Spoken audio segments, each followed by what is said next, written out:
ઉનામાં આપણે 2 છે, એટલે આની ગ્રામ પંચાયતની આખી બોડીની ચૂંટણી પણ થવાની છે. તો જે ગામમાં ચૂંટણીઓ થવાની છે એવા કાર્યકર્તાઓને એવા આગેવાનોને મારી ખાસ વિનંતી છે. અને આજે સરપંચોની વાત કરી, તે સરપંચ આ ગામમાં આજે પાટીલ સાહેબે પણ ટકોર કરી છે આ ઝૂમ મિટિંગમાં. આજે અમે મહેન્દ્રભાઈ ઝૂમ મિટિંગમાં હતા. પાટીલ સાહેબે પણ કીધું છે કે જે ગામની અંદર પંચાયતની ચૂંટણી આવવાની હોય એવા ગામની અંદર સારા સરપંચ ચૂંટાય, સારી બોડી બને અને આખી બોડી ચૂંટાઈ ગયા પછી ગામનું કામ થાય, ગામ ડેવલપ થાય અને ગામનો વિકાસ થાય.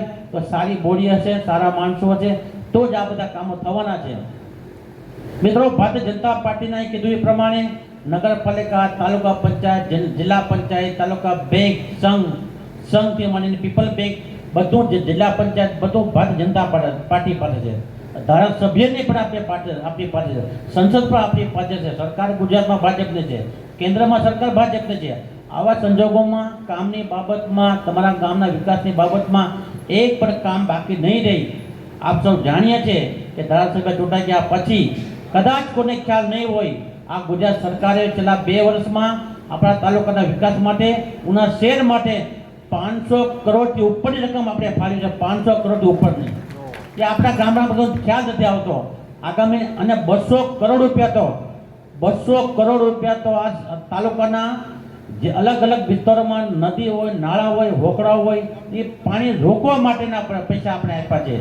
કારણ કે સૌથી પહેલી પ્રાયોરિટી હું ધારાસભ્ય તરીકે ચૂંટાઈને આવ્યા પછી પહેલું પ્રાયોરિટી આપણે તાલુકાની અંદર કુદરતી પાણી, જે વરસાદ દરમિયાન જે વરસાદ પડે છે અને વધુને વધુ આ વિસ્તારમાં પાણી રોકાય અને પાણી ભરાય ને પાણી તળમાં જશે તો માણસ, ખેડૂત પોતાનો પેપચો રડી જમીનમાંથી પાણી ખેંચી ને સારા પાક એવો ઉપજાવી શકશે અને પરિવારનું ગુજરાન ચલાવી શકશે.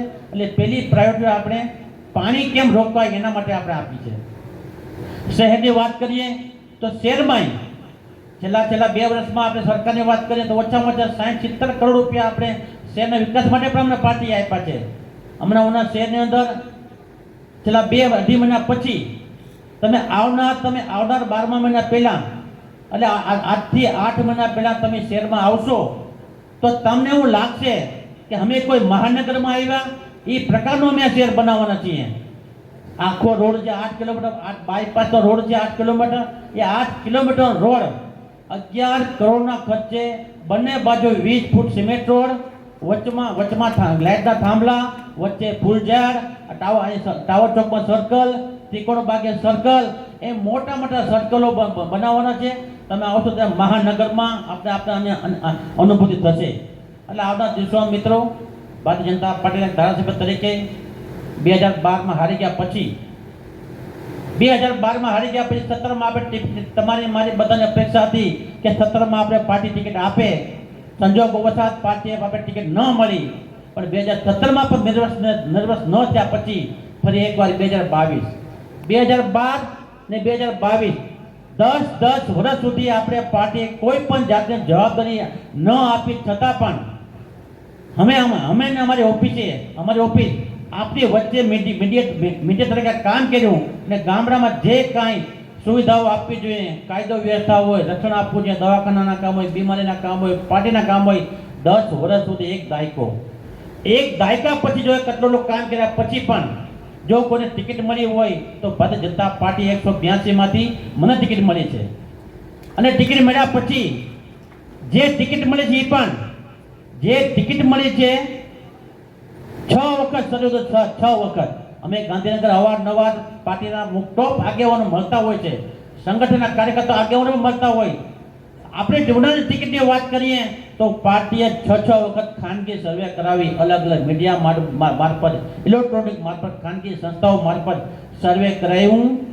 છેલ્લી ઘડીએ બ્લેક છેલ્લામાં શું સર્વે કહેવાય, બ્લેક કે માઇનોરિટી માટે સર્વેમાં શું આવે છે એ 6 સર્વે નંબરમાં સર્વેમાં આપણું નામ આવ્યું કે કાળુભાઈ હોય તો જીતી શકે.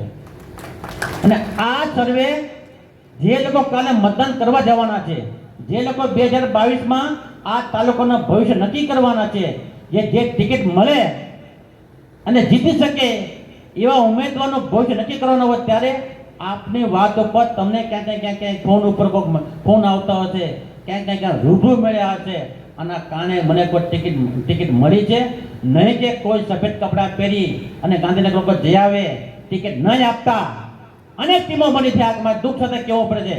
પાર્ટીમાં નહીં, પાર્ટીમાં અનેક ટીમો એવી બની હતી ક્યાંથી ગાંધીનગર સુધી જઈ આ વ્યક્તિ નહીં ચાલે, આને ટિકિટ આપો તો આમ થાય તેમ થાય, આવી વાત કરનારા લોકોને સર્વેમાં તમે જાકારો આપ્યો છે ને તમારી વાત ઉપર મને ટિકિટ મળી ને તમારી વાત ઉપર ટિકિટ મળ્યા પછી જે મતો મળવા જોઈએ 43,500 મતથી અમે જીતાડી અને ગાંધીનગરમાં તમે મોકલો છે, તો આપનો ખૂબ ખૂબ આભાર માનું છું. સાથે સાથે 2024માં આ દેશનું ભવિષ્ય નક્કી કરવાની વાત હતી કે આ દેશ કેવા લોકોના હાથમાં હોવો જોઈએ, આ દેશ કેવા લોકોના હાથમાં હોવો જોઈએ, એનું પર સર્વે ચાલતું હતું. તો કોળી સમાજના આગેવાન ચોડવાના વતની એવા રાજેશભાઈ ચુડાસમાને ફરી એકવાર પાર્ટીએ ટિકિટ આપી. કોઈ કહેતા નતા કે રાજેશભાઈ જીતશે, ગમે ને પૂછો કે રાજેશભાઈ હારશે. નાતીના સમીકરણ જોતા આપણે ઉના 93 વિધાનસભાની સીટની વાત આવી ત્યારે ઉનામાં જે તાકાતો અજમાવી હતી અજમાવી લીધી. ગમે એટલા આક્રમણ કર્યા, કોંગ્રેસમાં ગમે એટલા નાના મોટા વેરજના વાડા ઉભા કર્યા, જ્ઞાતિના વાડા ઉભા કર્યા, છતાં પણ તમે એને મજક નથી આપી ને તમે જે ગુપ્ત રીતે ખાનગી રીતે જે મતદાન કરી 42,500 મતથી લોકસભામાં પણ રાજેશભાઈ મત મળ્યા. એ બધા પણ આપણે હું ખૂબ ખૂબ અભિનંદન પાઠવું છું. આવનાર દિવસોમાં મિત્રો 14 થી 15 મહિના નવી ચૂંટણીઓ બાકી છે. તાલુકા પંચ બરોબર આ વાત આપણે સમજી લઈએ, એટલા માટે કદાચ ફરી વખત આપણે એટલા ભેગા ન થઈએ, પ્રસંગો ભેગા થશું. પણ એક વાર જ્યારે પાર્ટીના કાર્યકર્તા તરીકે, એક ધારાસભ્ય તરીકે તમે એટલા બધા કાર્યકર્તા ભેગા થાવ ત્યારે અહીંયા બેઠા હોય કે અહીંયા બેઠેલા હોય, મારે સૌને એક વાત ધ્યાને મૂકવી પડે. 15-16 મહિના પછી ફરી એક વાર તાલુકા પંચાયત, જિલ્લા પંચાયત, નગરપાલિકાની ચૂંટણી આવવાની છે, જેને હજી 15-16 મહિના બાકી છે. પણ 6 મહિનાથી, આજથી પાછળના 6 મહિનાથી આ તાલુકાની અંદર નાની ટીમો બની અને અલગ અલગ જગ્યાએ ફ્રીની મિટિંગો ચાલુ છે. કઈ મિટિંગો ચાલુ છે? પાર્ટી માટે નહીં. આ તાલુકાનું પરિણામ તાલુકા પંચાયતમાં ન આવવું જોઈએ, જિલ્લા પંચાયતમાં ન આવવું જોઈએ, નગરપાલિકામાં ન આવવું જોઈએ. એની મિટિંગો અલગ અલગ ગીરગઢાથી માંડીને બેલાવાળાના પટ્ટા સુધી ચાલુ છે. જે પ્રકારે ધારાસભામાં, લોકસભામાં તમે જે પ્રકારે જવાબ આપ્યો છે, મારી એટલી વિનંતી છે, કોઈની વાતોમાં આવ્યા વગર જે પ્રમાણે તમે ધારાસભામાં, સંસદમાં જે મતદાન કર્યું, કોઈ પણ અમે જ્ઞાતિ જાતિના વાડામાંથી બહાર આવી, વ્યક્તિવાદમાંથી બહાર આવી, કુટુંબ પરિવારમાંથી બહાર આવી, જે ભારતીય જનતા પાર્ટીનો કાર્યકર્તા કમળનું નિશાન લઈને આવે એને બધા મદદ કરવાની છે. એક ધારાસભ્ય તરીકે આપને મારી વિનંતી છે, આ શહેરને તોડવા માટે, આ શહેરને નુકસાન કરવા માટે અનેક પરિબળો કામ કરી રહ્યા છે, કામ કરવાના છે. લોકશાહી છે, એનો અધિકાર છે. તમે મિટિંગ ન બોલાવો અમે ન કહી શકીએ, તે પાર્ટીને નુકસાન ન કરાવો અમે ન કહી શકીએ. પણ આજે બધાને ઓળખે છે. મારી ઓળખાણ તમને આપવાની જરૂર નથી, તમારી ઓળખાણ કે અહીંયા બધા લોકોને આપવાની જરૂર નથી. બધાની કાર્ય પદ્ધતિ, બધાને કામ કરવાની પદ્ધતિ, ચૂંટણી આવે 15 દિવસ પૂરતી દેખાય, 15 દિવસ પૂરતી શહેરનું વાતાવરણ બગાડી, 15 દિવસ પૂરતી તાલુકાનું વાતાવરણ બગાડી પછી ગુમ થઈ જવાનું.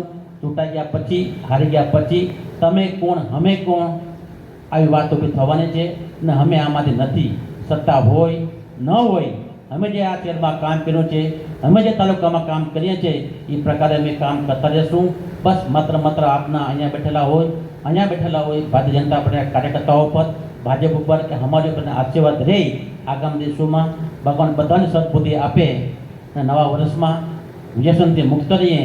દારૂ બીડી ગુટકા પાન માવા આપણે પરિવારને એમાંથી દૂર રાખીએ અને વધુ આપણે પરિવારને આપણા બાળકોની એજ્યુકેશન તરફ, અભ્યાસ તરફ, ભણતર તરફ લઈ જઈએ, આપણા બાળકો સારી રીતે ભણાવીએ.